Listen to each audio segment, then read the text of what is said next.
Hi viewers, welcome to our channel. ప్రస్తుతం మనతో పాటు దామ బాలాజీ గారు సీనియర్ జర్నలిస్ట్ ఉన్నారు. వాటితో ఒకసారి మాట్లాడదాం. సార్ నమస్కారం సార్. నమస్తే. సో సంధ్య థియేటర్ దగ్గర తొక్కిసలాట జరగడం, రేవతి అనే మహిళ చనిపోవడం వలన అల్లు అర్జున్ గారి పైన కేసు అయితే నమోదైంది. అలాగే ఆ థియేటర్ కి సంబంధించిన ముగ్గురిని కూడా అరెస్ట్ చేశారు. అయితే అల్లు అర్జున్ గారు ఇప్పుడు హైకోర్టును ఆశ్రయించారు సార్. తన పైన ఉన్న కేసుని కొట్టేయాలని చెప్పేసి ఆయన చెప్తున్నారు. అలాగే థియేటర్ వాళ్ళు కూడా కోర్టుకు వెళ్ళాలని చెప్పేసి వార్తలు వినిపిస్తున్నాయి సార్. మరి ఏం జరిగే అవకాశం? ఈ నెల 4వ తేదీ నైట్ అరౌండ్ 9:30కి సంధ్య థియేటర్లో, ఆర్టీసీ క్రాస్ రోడ్స్లో ఉండే సంధ్య థియేటర్లో బెనిఫిట్ షోకి అల్లు అర్జున్ వెళ్ళాడు. ఆ సమయంలో తొక్కిసలాట జరిగింది. అప్పుడు ఒక ఫ్యామిలీ అక్కడ సినిమాకి వెళ్ళారు. భాస్కర్, రేవతి, వాళ్ళ బాబు శ్రీతేజ్ అండ్ సాంఘిక అనే పాప, నలుగురు వెళ్ళారు. ఆ తొక్కిసలాట్లో బాబు, వాళ్ళ తల్లి రేవతి ఇద్దరు కూడా సఫోకేషన్ అంటే గాలి ఆడకుండా పడిపోయారు, ఊపిరి పీల్చుకోలేక. దాంతో వాళ్ళని బయటికి తీసుకొచ్చి పోలీసులు సిపిఆర్ చేయడానికి ట్రై చేశారు. బట్ ఆమెను బతికించలేకపోయారు. బాబు మాత్రం బతికాడు, కానీ తను ఇంకా వెంటిలేటర్ మీద కిమ్స్ హాస్పిటల్లో ఉన్నాడు ప్రజెంట్. వీళ్ళిద్దరిని కూడా ఫస్ట్ అక్కడ దుర్గాబాయి దేశ్ముఖ్ హాస్పిటల్కి తీసుకెళ్లారు. బట్ ఆల్రెడీ బ్రాడ్ డెడ్ అని ఆమెను డిక్లేర్ చేశారు. బాబును మాత్రం కిమ్స్కి రెఫర్ చేస్తే కిమ్స్కి తీసుకెళ్ళాలి, అక్కడ జరుగుతుంది. దాని తర్వాత కొద్దిగా లేటుగా స్పందించాడు అల్లు అర్జున్. స్పందించి ఇలా జరగడం దురదృష్టకరం, నేను 25 లక్షల ఫ్యామిలీకి ఇస్తున్నాను, వాళ్ళు కొంత తేరుకున్నాక వాళ్ళ ఇంటికి వెళ్తాను, నేను వాళ్ళకి ఆ బాబుకి అయ్యే వైద్యం కావచ్చు, బాబు పాపకి ఎడ్యుకేషన్ కావచ్చు, మొత్తం నేను టేకప్ చేస్తానని చెప్పాడు. ప్రొడ్యూసర్లు కూడా ట్వీట్ చేశారు, మేము వాళ్ళకి ఏం కావాలో చూస్తాము అని చెప్పారు. బట్ ఇటు ప్రొడ్యూసర్లు కావచ్చు, లేదా అల్లు అర్జున్ కావచ్చు, లేదా సుకుమార్ కూడా మళ్ళీ మాట్లాడారు దీని మీద, చాలా బాధపడ్డాము అదంతా. కానీ వీళ్ళెవరు కూడా మా తప్పు వల్ల ఎలా జరిగిందనేది చెప్పలేదు. అంటే దురదృష్టం అన్నట్టుగా చెప్పారు.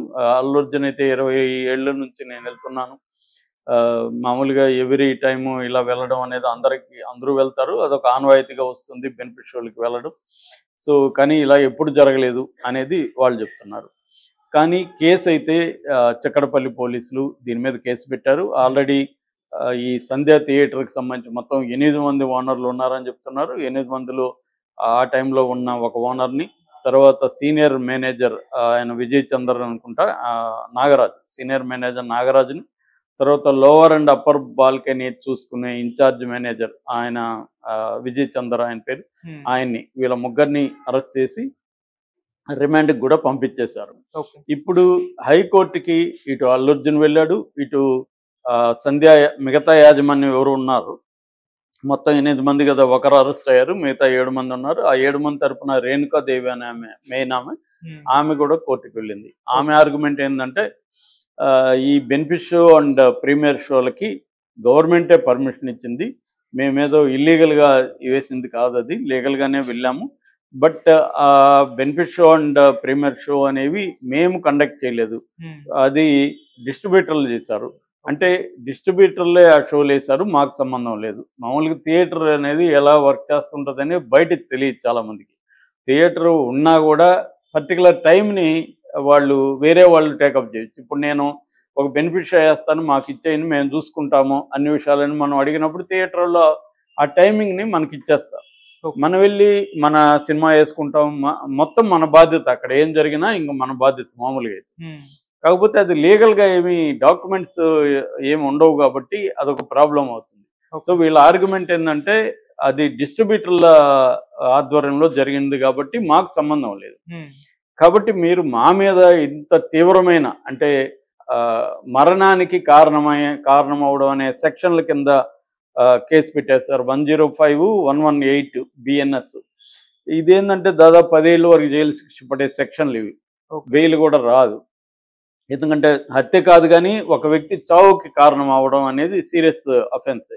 సో అది పెట్టేశారు, మాకు సంబంధం లేదు ఇది అనేది.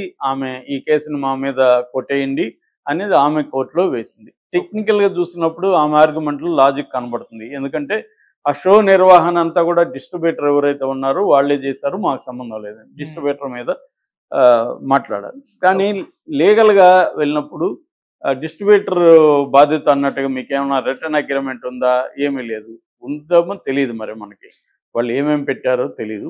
అవేమన్నా ఉండి కోర్టు కానీ పరిగణిస్తే వాళ్ళ మీద ఉండదు. కానీ థియేటర్ ఓనర్స్గా, థియేటర్ మేనేజ్మెంట్గా, థియేటర్లో ఇట్లాంటివి జరిగినప్పుడు బాధ్యత వహించాల్సి ఉంటుంది జనరల్గా అయితే. రెండవది, పోలీసులు ఏం ఆరోపిస్తున్నారు, థియేటర్ యాజమాన్యం పోలీసులకు ఇన్ఫామ్ చేయలేదు. అల్లు అర్జున్ ఇట్లా వస్తున్నాడని పోలీసులకు ఇన్ఫామ్ చేస్తుంటే పోలీసులు ఇంకొంత అదనపు సెక్యూరిటీ చేసి ఉండేవాళ్ళు. రెండోది ఏంటి, అల్లు అర్జున్ రావడానికి ఒక ప్రత్యేకమైన దారి కానీ, అల్లు అర్జున్ వస్తున్నప్పుడు మిగతా వాళ్ళని కంట్రోల్ చేయడానికి కనీసం ప్రైవేట్ సెక్యూరిటీని అక్కడ పెట్టడం కానీ, ఇవేవి కూడా థియేటర్ యాజమాన్యం చేయలేదు. అంటే థియేటర్ యాజమాన్యం దృష్టిలో ఇది మాకు సంబంధం లేదు, డిస్ట్రిబ్యూటర్ చేస్తున్నాడు కాబట్టి డిస్ట్రిబ్యూటర్ది అని థియేటర్ యాజమాన్యం భావించినట్టుగా మనకి అర్థమవుతుంది. అందుకని థియేటర్ యాజమాన్యం దీంట్లో కలుగు చేసుకోలేదు. సో డిస్ట్రిబ్యూటర్ చూసుకుంటాడు అనుకున్నారు వీళ్ళు. డిస్ట్రిబ్యూటర్ ఏమనుకోండొచ్చు, థియేటర్ యాజమాన్యం చూసుకుంటారని వాళ్ళు అనుకోండొచ్చు, తెలియదు మరి. ఏదేమైనా వీళ్ళిద్దరూ బాధ్యులు అవుతారు. కోర్టు మరి ఈ కేసులో ఎలాంటి తీర్పిస్తుందో చూడాలి. ఇక రెండో వైపు అల్లు అర్జున్ కూడా క్వాష్ పిటిషన్ వేశాడు. అంటే కేసు నా మీద కొట్టేయండి, నాకు దీనికి ఏమి సంబంధం లేదు, ఆల్రెడీ ఏసీపీ డీసీపీ సెక్యూరిటీ ఇచ్చున్నారు, సెక్యూరిటీ ఉన్నప్పటికి కూడా ఇది జరిగింది, సో నాకు సంబంధం లేదు అనేది ఆయన చెప్తున్నాడు. మరి ఎవరికి సంబంధం లేకుండా అదేదో తెనాలి రామలింగడి కథలాగా రొయ్యలు మేము ఎవరు తినలేదంటే గంపలు ఎలా ఖాళీ అయినాయి, అక్కడ మిస్ అయినాయి. సో అలాగా ఎవరు సంబంధం, థియేటర్ యాజమాన్యం నాకు సంబంధం లేదంటాడు, పోలీసులు మాకు సంబంధం లేదంటారు, అల్లు అర్జున్ మాకు సంబంధం లేదంటారు. మరి ఎందుకు చనిపోయినట్టు రేవతి, ఎందుకు తొక్కిసలాట జరిగింది? క్లియర్గా అల్లు అర్జున్ పోవడం వల్ల జరిగింది, దాంట్లో అయితే డౌట్ లేదు. అల్లు అర్జున్ పోకపోతే ఆమె చనిపోయేది కాదు, నో డౌట్ అది. కానీ అల్లు అర్జున్ పోవడం తప్ప అనేక మంది పోతుంటారు కాబట్టి అల్లు అర్జున్ పోవడం తప్పు కాదు. కానీ తప్పు ఎక్కడుంది, అల్లు అర్జున్ పోలీసులకు ఇన్ఫామ్ చేయలేదు, ఇటుపక్క థియేటర్ వాళ్ళు పోలీసులకు ఇన్ఫామ్ చేయలేదు, కాబట్టి మాకు తెలియదు, మేము మామూలుగా ఇచ్చే సెక్యూరిటీ ఇచ్చామనేది పోలీసులు అంటున్నారు. పోలీసుల వైపు తప్పు జరగలేదా జరిగిందా అనేది తేలాలి. ఎక్కడ తేలుతుంది ఇది? కమిషన్ ఏదన్నా విచారణ జరపాలి, అంటే పోలీసేతర విచారణ, అంటే జడ్జి కానీ ఇంకెవరైనా విచారణ జరపాలి. అది తెలంగాణ గవర్నమెంట్ దాని గురించి పట్టించుకోవాలి. బెనిఫిషియల్ రద్దు చేసేసి చేతులు దులుపుకునింది తప్ప తెలంగాణ ప్రభుత్వం దాని మీద ఎంక్వైరీ కానీ ఏమీ వేయలేదు. సో అయితే ఇంకొక అడ్వకేటు నేషనల్ హ్యూమన్ రైట్స్ కమిషన్లో పిటిషన్ వేశాడు. ఆయన అయితే పోలీసుల్ని ప్రధానంగా ఆరోపిస్తున్నాడు. పోలీసులు వచ్చి అనవసరంగా లాఠీ చార్జ్ చేయడం వల్లనే ఈ తొక్కిసలాట జరుగుతుంది అనేది ఆయన ఆర్గ్యుమెంట్. సో లాఠీ చార్జ్ కానీ చేయకపోతే, లాఠీ చార్జ్ విజువల్స్ కూడా బయటకు వచ్చాయి, లాఠీ చార్జ్ చేయకపోతే తొక్కిసలాట ఉండదు. వాళ్ళు కంట్రోల్ చేయడం చేతగాక తగిన ఫోర్స్ని వాళ్ళు అరేంజ్ చేయకుండా లాఠీ చార్జ్ మొదలుపెట్టే కాడికి భయంతో వీళ్ళు పరిగెత్తారు, దానివల్ల తొక్కిసలాట జరిగింది, దానివల్ల ఆమె చనిపోయింది అనేది అతని ఆర్గ్యుమెంటు.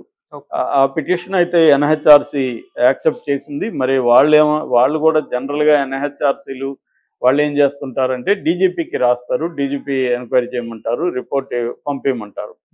సో దానివల్ల పోలీసుల వైఫల్యాన్ని గురించి ఎంక్వైరీ చేస్తే జనరల్గా వాళ్ళ వైఫల్యాన్ని చెప్పకపోవచ్చు.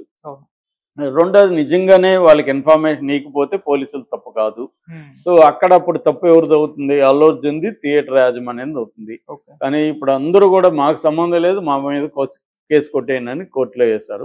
మరి కోర్టు గుడ్డిగా అయితే కొట్టేది కదా, ఇవన్నీ పోలీసులు కౌంటర్ వేస్తుంది, మీరు వాదన చెప్పండి అంటుంది, గవర్నమెంట్కి కౌంటర్ వేయమని ఆదేశాలు ఇస్తుంది.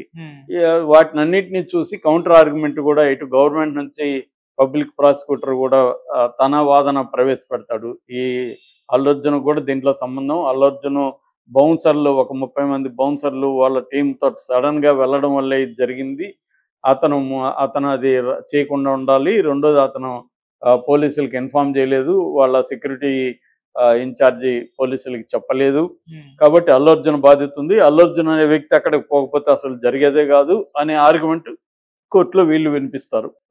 అట్లాగే థియేటర్ యాజమాన్యం మాకు సంబంధం లేదంటే కుదరదు అని చెప్తారు. కాబట్టి ఇప్పుడు హైకోర్టు మామూలుగా అయితే గతంలో కూడా నంద్యాలకు వెళ్ళినప్పుడు కూడా ఇలాగే హైకోర్టులో క్వాష్ పిటిషన్ వేసి అల్లు అర్జున్ కొట్టేయించుకోగలిగాడు. అదంటే తను పర్సనల్గా తన ఫ్రెండ్ని కలవడానికి వెళ్ళాడు, తనేమి పబ్లిక్ పెర్ఫార్మెన్స్ ఇవ్వలే, తను ఫ్రెండ్ దగ్గరికి తను వెళ్ళాడు.